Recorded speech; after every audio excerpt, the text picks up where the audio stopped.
আপনারা জানেন যে কি আছে এই চুক্তিতে? জানেন না, কারণ চুক্তিটাই গোপন। কিন্তু এই চুক্তি বাংলাদেশের রাজস্ব বোর্ডের একজন সচিব প্রকাশ করার দায়ে, যেহেতু এটা বাংলাদেশ রাষ্ট্রের সাথে আমেরিকার চুক্তি হয়েছে, উনি জনগণের স্বার্থে দায় ফিল করে উনি এই চুক্তির একাংশ প্রকাশ করেছিলেন। তাকে বরখাস্ত করা হয়েছে, তার নামে সিক্রেট অ্যাক্টে মামলা করে তাকে জেলে পোড়া হয়েছে। কিন্তু বন্ধুগণ, এই ঘটনা আমাদের জন্য লজ্জাজনক এবং আমরা এই ইন্টারিম গভর্নমেন্ট মার্কিন দালাল ইউনূস সরকারকে ধিক্কার জানাই। এই সমাবেশ থেকে আমরা বলতে চাই, কোন ধরনের চুক্তি বাংলাদেশের জনগণের সম্মতি ব্যতি রেখে করা যাবে না।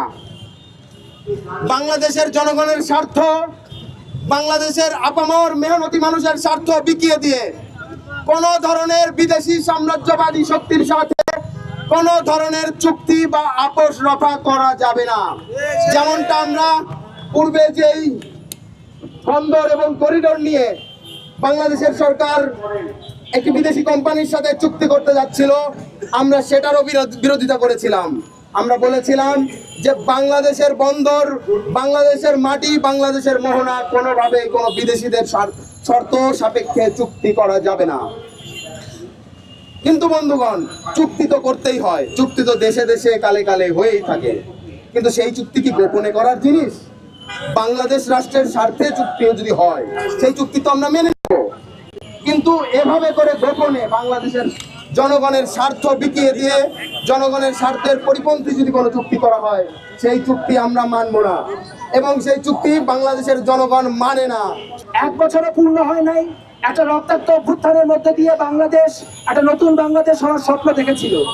আমরা ভেবেছিলাম আমাদের শাসকরা জনগণকে জনগণ বলে গ্রাহ্য করবে, কিন্তু আমরা দেখতে পেলাম যেই শেখ হাসিনা সরকারের দেখিয়ে যাওয়া পথ, সেই দেখিয়ে যাওয়া পথেই যে ডক্টর মোহাম্মদ ইউনূসের ইন্টারিম সরকার, এই ইন্টারিম সরকার কাজ করছে। আমরা দেখতে পেলাম যে বারবার মুখে বলা হচ্ছে 5ই আগস্ট নাকি আমাদের দ্বিতীয় স্বাধীনতা। দ্বিতীয় স্বাধীনতা, তার কারণ 5ই আগস্ট নাকি আমরা ভারতের থেকে মুক্তি পেয়েছি।